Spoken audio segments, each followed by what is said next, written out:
So after some small technical difficulties, which are now resolved, we're ready to go with our 10th capstone defense of this year. So and our 23rd overall, I believe, if I'm not mistaken, since we started the program.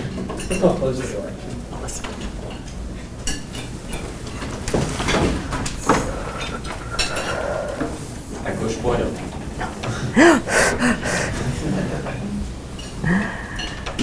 So like I said, welcome to our 10th capstone defense of this year. So we're very proud that the program has gotten to the point where we have this number of capstone defenders every year, in a year, and very pleased to see that we are now in the position that we are basically running capstones throughout the year, which is great too. So every residency has seen at least one capstone defense. I think that'll be something that we develop going forward. Today I'm really pleased to introduce Sylvie Plante, who's going to present to you on reputation management in Canadian publicly traded companies. Her supervisor for this capstone, her advisor, was actually Dr. Terry Flynn, but he can't be with us today because of a personal emergency. So he's out of town for the weekend. So Terry isn't here, and I'm taking his place as MC, because normally the advisor MCs the event when it's time for the capstone defense. So a few rules on how this goes. I'll introduce Sylvie, and then she'll take the stage. She speaks for approximately 20 minutes, after which we have a question period. And I'll get up and I'll identify the questioners. And the first question tends to go to the supervisor, and in his absence, Lawrence Musio is going to ask his question. So Dr. Musio will ask Terry's question, and I will ask a few questions, and then after I will ask a question, and then afterwards it's open, right? And I'll pick people for questions, so you don't have to worry about it. You can just focus on answering. Right? So question period is about 10 minutes at the end of the capstone. Apart from that, that's kind of all the technical details. At the end, after the question period, the three examiners, and the examiners are always the same. It's the program director sits on all the examination committees, right? Which means he reads all the capstones, or she. Then there's the advisor or supervisor, and a second reader, right? So in terms of those who are thinking about this, when you're thinking about who your advisor is going to be, also, I'd like you to start thinking about who your second reader is going to be as well, right? Because the earlier you can identify that person, the easier it is for everybody, right? In terms of them being in the loop when it comes to reading your versions and stuff like that, or reading the final version at least, right? And then we retire for a couple minutes, we deliberate. In this case, it'll be Lawrence and myself. And we decide whether it's a pass or fail. We come back, and if it is indeed a pass, we all shake hands and we celebrate. Celebrate. And if it's a fail, you're like looking at the really is. So you just like leave. Yeah. If it's a fail, you're all sitting there going, "Where did those guys go?" We're on our way to Mexico. But anyhow, without further ado, I'm very pleased to present Sylvie Plante, who has been an incredible member of our MCM community up to this point. Our first Francophone student, I believe. Second, Kim Morris was right, Francophone too. From Quebec. And a diligent participant in all of our activities, and a research partner to Terry and to others in the program, as well as a TA. Really, Sylvie's really taken this program and gotten everything she possibly could out of it, you know. And I think that's a model for many people who want to have a full experience of the MCM program, because you know there are all these options open to you, the TAing if you want, and working as a research assistant on projects, et cetera, right? And so Sylvie's done all of those things. I'm also very pleased to acknowledge her husband, Kevin, who's here today, because without the support of partner, family, friends, it's tough to get through the program. In fact, it's necessary to have that family support and that friend support, partner support, to succeed. And indeed, up until today, no pressure, Sylvie has succeeded very well in the MCM program. So without further ado, I present Sylvie, who's going to go through her last happy trial of the Capstone defense.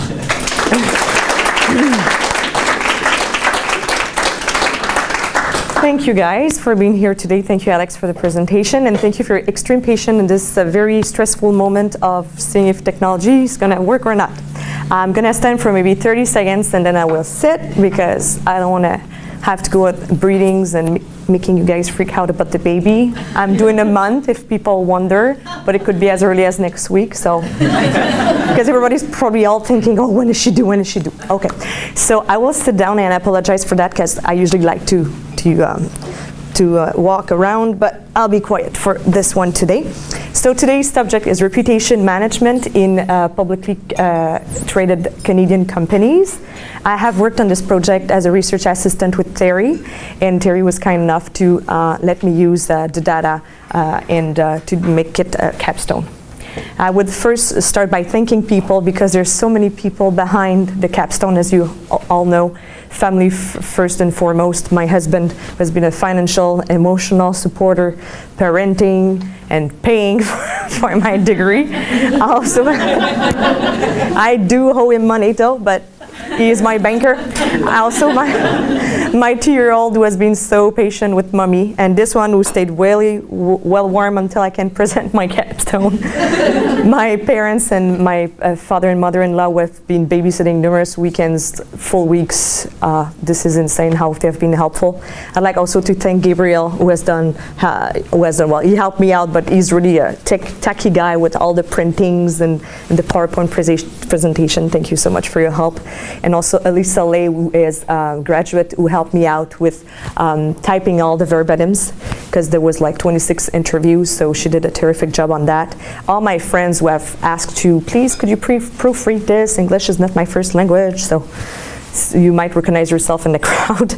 And also to Terry, who cannot be here with us today, but for being such an inspiration for me, because he's such a passionate professor, and he really bridged profession and academia so well, and he is inspiring me to go through a PhD program. So, okay, I have all the hormones, but let's not cry yet. Like 20 minutes to go. My research problem, what I've found is that there is a lack of Canadian research because it's mostly American. There's a lack of public relations perspective because it is mostly management or marketing perspective. There's a lack of data definition, also lack of hybrid research such as this one. Also, I've read that the legitimacy and the responsibility is really the CEO and the C-suite, so this is why I focused on that crowd. And also that public relations professional, as you see in your courses, especially in Michael courses, you wish to gain legitimacy. You want to be known as being at the table, being strategic, and I believe that corporate reputation is the way to shine. My research questions are, the first one, how do the most reputable Canadian companies define and operationalize reputation management? What I mean by operationalize is how it's integrated in the day-to-day practice of the business. The second one is about evaluation and measurement. The third one is how they compete on the basis of their reputation. And the fourth one is about if they recognize reputation capital in the overall value of their organization. The definition I have chosen is from Fonbrun and Van Riel. He is like one of the, he's the one that really revived reputation management in the 90s. We would look at the keywords because it's a very long definition. So a corporate reputation, it's a collective representation of multiple stakeholders on what is the firm's relative standing internally, externally, in both a competitive and institutional environment. The research design used is a qualitative analysis of in-depth interviews, also used secondary research because we have used a list of Leger Marketing and Reputation Institute. We took the best, people were asked like a survey on a survey who are the best companies, so we merged those two lists, and there was 58 companies in there. And we also looked at the literature review. The key concept used for that project are reputation management theory of von Brüm, who is basically that they have done research. Companies with high reputation will tend to be more profitable, retain more talent. When they face crisis, they have better chance of recovering, etc. I looked at the stakeholder theory that you all know well, symbolic versus behavioral, that I will explain later. Gap analysis concept, which is from Coombs, two-way symmetrical model, which is from Grunig, that is 101 course that we all know about now, and institutional theory, which is about mimicking the good companies. So, here we go, second slide again. All right, the population was 107, public relations or investor relations, because I thought that having the point of view of investor relation would be interesting. 58 different companies, and while I take a little water, you can look at who were the participants.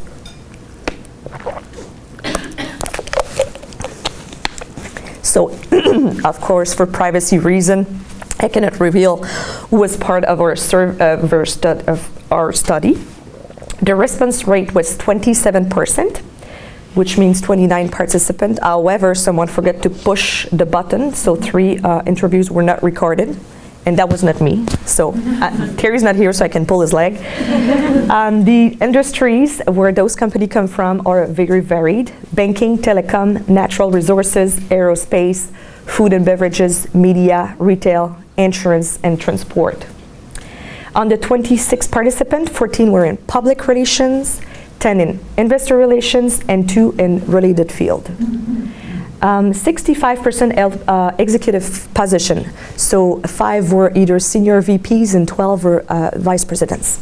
So that was really high quality population. Well, I believe it was really interesting to listen to the tapes. Among the participants, 85% have a bachelor's degree, 50% have a master's degree, and among them, 35% have an MBA. However, if you look at the bottom, 70% have investor relations. 70% of people in investor relations have a second degree, while in PR it's just 29%. So basically, those 70 have mostly financial background because they were in investor relations. But very surprisingly, only 2 participants had formal public relations training, and that was not their main degree. It was like, I've got this diploma afterwards. So no one was like having a basic communication or public relations background. The way I analyzed data was to look at the theoretical proposition that highly reputable organization, they understand the value and the importance of corporate reputation, and that they are going to manage it and measure it accordingly.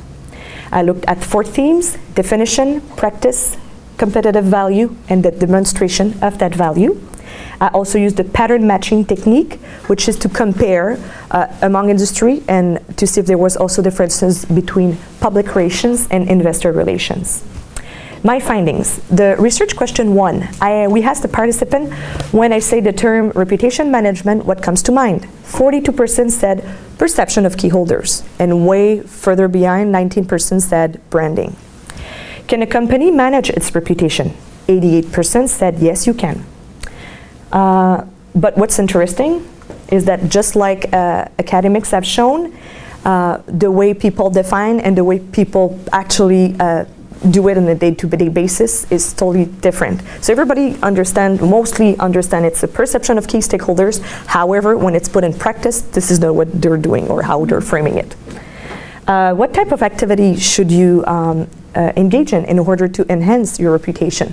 So you had more like multiple answers because I just analyzed what was the data. 38% activities in the community, 35% is about dialogue, 31% customer service, developing relationship with stakeholders. 23 believe it was communicating your value or doing brand management. So when we asked, do you have a clear framework? Yes, 35, no, 31. 27 said, not really, we kind of got something, and 8% said, oh, we have a good sense. Comment on the type of measurement. 38% said, oh, we have qualitative. 23 said quantitative. However, people, and it happened in 3 or 4 questions, they mixed reputation with CSR, which is corporate social responsibility, and also operational metrics. So sometimes, oh yeah, we've got something, but it was related to something operational or something related to CSR. For the one who don't know, corporate social responsibility has a focus on philanthropic, on environmental, and they do metrics to gain a better image with their stakeholders. However, this is not reputation management, as we will see later on. How well do you leverage a reputation to compete? Very well, 50%, well, 31%. However, in their answers, they were not mentioning competitors or benchmarking anywhere, and they were not making some kind of justification for it. How do you enhance your competitive advantage? Advertising 27, customer service 23, brand awareness 15. So you see that it's very much customer-centric, it's very much still a marketing mentality. While people say, yeah, it's about stakeholders, what they actually do is that they focus still on the customer. Question 3 about competitivity, again. 42% will consider the reaction of the stakeholders or the impact on their reputation before making before making business decisions, sorry. Today, which was back then in 2010, because I started a project when I was not even pregnant with my first one, 62% said that reputation management is a high priority. And in the next 5 years, 69 said it will be more of a business priority. 27 said, well, it will remain the same because it's already such a high priority for us. So this is something that's really in their mind. Reputation capital, which is defined as the combination of branding and stakeholders' relationships. We wanted to see if they put that somewhere financially. 46% said we discuss it in key financial reporting, but it's in the non-financial section, CEO's letter, appendices. So there's nothing reported in the financial part. And again, some mixed it with CSR metrics, customer data, or other stuff. Now, going back to a little discussion about how it's defined. Walkers did systematic review of 1,500 articles over, I believe it's a period of 20 years. And he looked at all the different definitions. He said there's 5 attributes to reputation management. First, it's a construct based on perceptions. Second, it's a perception of all stakeholders. And those first 2 were also recognized when I analyzed the questionnaire, the answers. However, the 3 other ones, comparative, positive or negative, stable and enduring, were not found. I think 1 or 2 participants mentioned one of them. But this is not something that was there for them. They rather talked about code of conduct, or you need to walk the talk. They really like that expression as well. The theoretical proposition, I'm just gonna take 1 minute. That was about if highly reputable organization, measure and manage accordingly to it. Well, it's actually false, because I have sensed that they don't really recognize the value that reputation can bring to them. They all said, oh, we're aware, oh, we know. And when you ask them, give me on a scale from 1 to 10, oh, 8, 9, 10. But actually, when you look at their justification, there wasn't much. This is what we call the self-report bias, where people give them a good mark, but actually they don't do much. But it's fairly seen in management. 30% of research done in management end up that way, having a high self-report bias. Honestly, there were 2 people that were, very straightforward, like, oh, I'm 3 on this one, I'm really bad. So that was quite something special. So my theoretical proposition also, what I want to discuss is that because those people were named, on those 2 lists that we've merged as having a high reputation. So they're there on the list and they don't know why, they don't know how they got there. They're happy to be there, but they don't know what to do to even having a better reputation. So this is why the theoretical proposition is false. Now when we compare PR versus IR, as I explained, they are not as, they don't have as secondary degrees, like, how do you say that? Graduate degrees, graduate degrees. Oh, let me look at my notes here. There was no major difference between their perspective on all the questions. The only difference is that sometimes someone in investor relations will use investors as an example more often, or they will be more comfortable discussing reputation capital than someone in public relations would be. But what I found interesting is that I did a research on the type of stakeholders that they use, you know, how many times they've said community or employees and so on. And I tried to see if the stakeholder mentality was more preeminent in the public relations, and it was not. So my thinking is that there's just 8% of those people who had a degree in public relations. And how come they have the same knowledge of the stakeholder idea than someone in finance would have? So there's really a lack of having programs such as ours, the MCM, to help the high companies with senior people having the public relations mentality. So there's a lack of education on that side. Industry hit by a crisis. So you can take if you have received the handout, the one with my picture, it says that the attraction to brand terminology was something striking. We never mentioned branding in the questionnaire, but 70%, there's 10 participants who kept using both. So we said, okay, how do you differentiate both? And most of them couldn't come up with an answer. But 70% of those work for a company whose brand is also the brand of their most popular product. So that could explain why they were mixed between what is my corporate reputation compared to the reputation of my product. 40% are consumer products, and telecommunication company have really an ingrained brand culture. They have used the word brand 4 to 5 times more than any other participant. 42% that recognize that, yes, it's the perception of all stakeholders. This is what corporate reputation is about. 60% of them come from an industry that was hit by a crisis, namely natural resources and food and beverages, which is where it got interesting. One of the company in the financial sector who also got hit by a crisis said, she said, you know what, since we've been hit by a crisis, we had no choice. We had, you know, to bring all those regulations, you know, it was changed. It's because of the crisis that this happened. And those companies I was always picking my quotes from them. Like the other ones never existed. So they really start having a reputation mindset. It's not a corporate reputation mindset, but for instance, this financial company have a very strong and coherent framework to address risk management. Also, what's interesting, all of the 6 natural resources company that participated to the study already have a CSR program. And 5 of them mentioned the license to operate. Nobody else discussed that, so I'm like, what is it? So it's basically, it's coming from the field of natural resources and mining and those type of journals. It comes from the old mentality of sustainable management, which is like greenwashing. But now it's really about dialoguing with your people, being on the same footage. So it's really like the two-way symmetrical applied to natural resources. They also align their employees with their community. They measure, like their mid-manager, like the site supervisors, they have to say every year, what did you do? Who do you have a relationship with? What do you do to nurture them? So it's in their annual performance review. So basically, my question is, will it take a crisis to make other industry realize the importance to manage their reputation? MCM Capstone email 2007.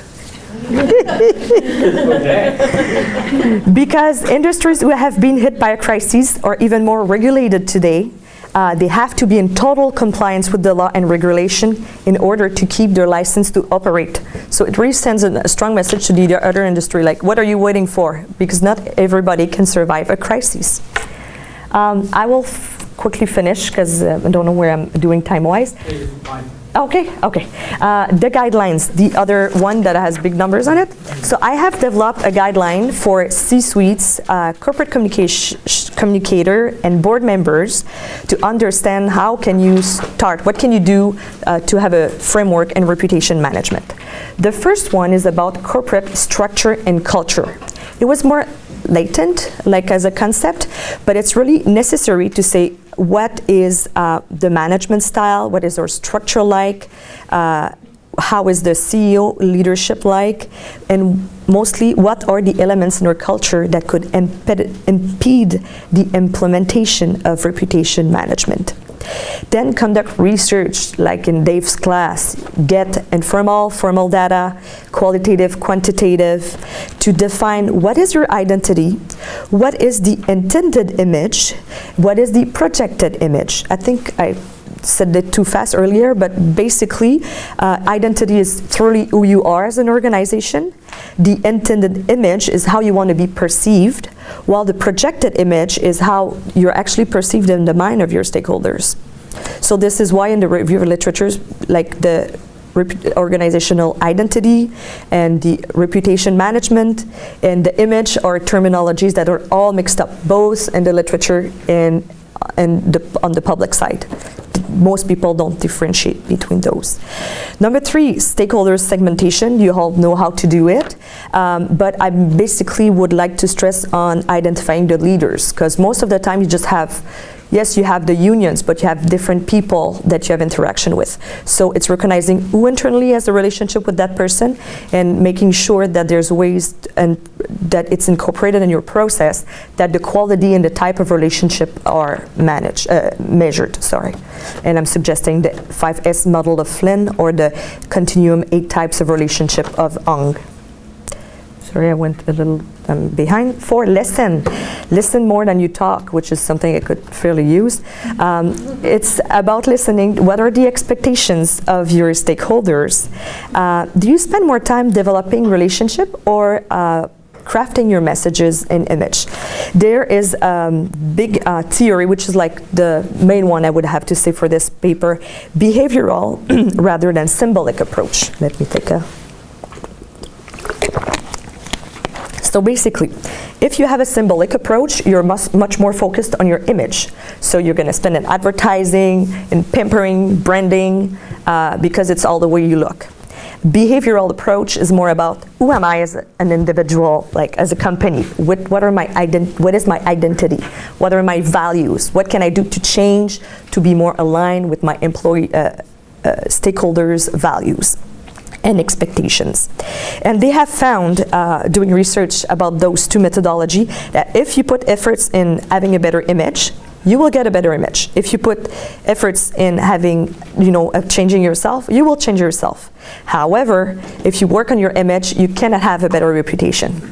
And also, in terms of profitability, they've discovered that if you put time on your image, you will not be more profitable, but by changing yourself, you will get profitable. So basically, use the behavioral approach as per that study. Number 5, gap analysis from Coombs, which is making sure that you don't have gaps.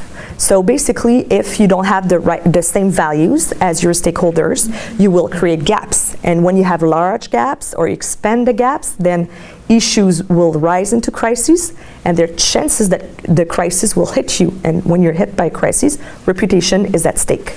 So basically, you need to look, is it a performance gap or perception gap? So if it's a performance, so what can you do to change in yourself to match what they expect? Well, the perception gap is like, you are the right person, like you have the right identity. However, how can we better communicate it to make sure that it's known? Number 6 is about key reputational drivers, which is look at your environment. Use SWOT, PESTLE, Porter's 5 forces model that you see in Peter's class. So what is your environment like, and try to see what are my tangible and intangible assets, and try to know what drives your reputation. All of them said it's about their product and their customers, but I'm like really like on like 26 company, everybody thinks it's all the product, and there must be something else. What is your leverage? Number 7, the RI7, which is the Reputation Institute, that have developed a way to measure 7 core dimensions and 5 relationship drivers. And you need to do that. It's a survey, really easy to use. Use it internally with your C-suite, with your mid-management, with your employees, and you use the same survey with your stakeholders externally. And because those core dimensions are your reputational drivers. So you will be able to have a score of your reputation and know that with such stakeholders, you have, stronger reputation on that side, and then you can measure your gaps. Oh my God, I didn't know that we were perceived such a way. This is where we need to work, and so on. Number 8, develop a clear framework to make sure that your daily operations are integrated. So basically, how can you, what type of activities can you do to align your employees with your new mentality, and make sure that your objectives are linked with the objectives of the organization, which is the way to be strategic.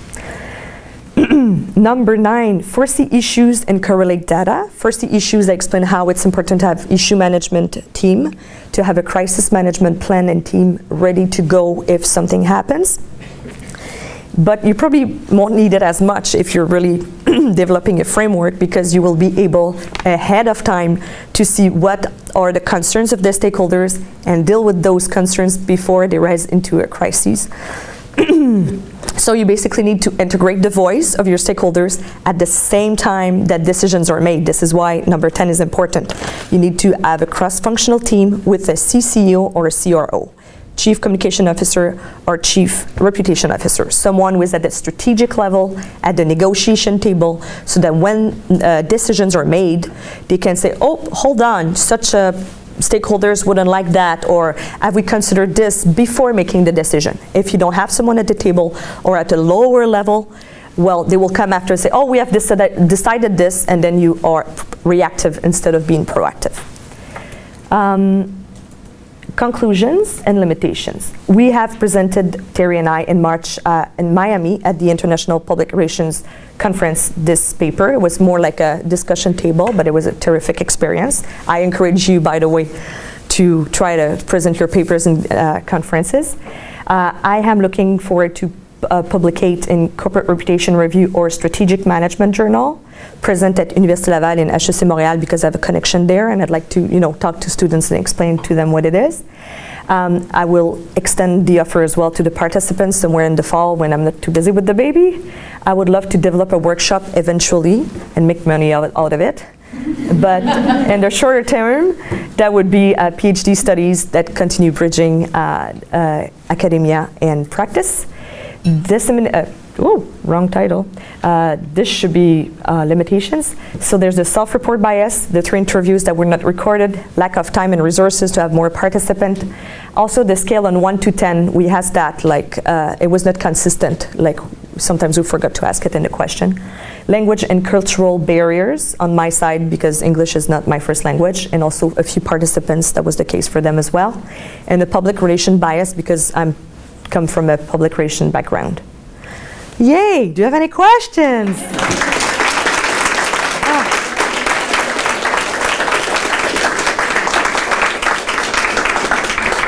Great presentation. Let's go with Lawrence has the first question. Is Terry's proxy? Thank you very much for this presentation, Sylvie. It's obvious that you've done a great deal of work, and it is an impressive data set and analysis. So I think you ought to be very pleased with yourself. I think that the question that arises, there are a few questions that arise, because with every good or interesting data set or research, sometimes we tend to get lost in the data, okay? And you've had an opportunity to kind of dive in deeply and then come up for air, right? And now you're presenting in the space of only 20 minutes what has taken you a very long time to do, and a lot of presentations and drafts, et cetera, probably with this PowerPoint alone, I saw your directory, it was 1 a.m., midnight, 2 a.m., right? And so it's obvious that there's so much work into it. But what I would like to know is how, in, say, 30 words or less, what is the takeaway for this? What is the takeaway for your capstone? Personally, or for the... Well, if I wanted to leave here right now and I said, look, I only have 30 seconds, can you give it to me in 1 or 2 sentences? What is it that we need to remember from your fine research?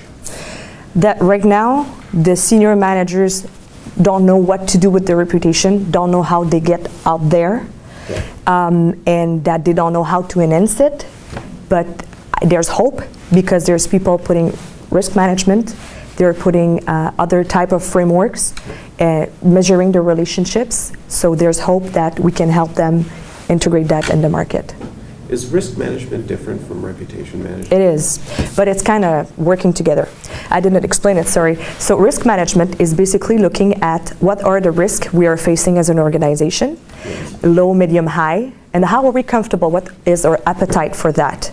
So we can use it in the gap analysis, for instance, of saying, oh, we have a problem with the union. How comfortable are we, how far are we ready to go or not? I did not extensively study risk management per se, but it's different, but it's combined. And in the same way that you do issue management to say what are the issue coming, it can rise into a risk because it's a risk that you have identified. And then if you do tag them well, it won't go until a crisis. Is it clear? Yeah. Okay. Thank you. Thanks. Thank you. I had a question too, and then we'll go to everybody else. So you took a little note, and then my understanding is that reputation management isn't necessarily valued in the balance sheet. Yep. So how do you think your research contributes to a better understanding of the impact or the true value of reputation? You mean on the financial side? Yeah. Well, it's not, there's no easy answer. It raised the flag saying, we need to do research, we need to sit down, and it's in one of my suggestions with accountants and whatnot, just to look at what can we do, like, is there a better way? Because if I can explain to the class, right now, the only way that you can recognize financially is through goodwill, which is not, if I remember well, which is not, what's the word? Oh, sorry, it's a technical word. Anyway, that's not important. But it's recognized only when the company is sold, or when you sell the company, then analysts start looking at what is your reputation value. So the actual, right now, today, reputation value is not in the finance. But however, I was thinking about that. Finance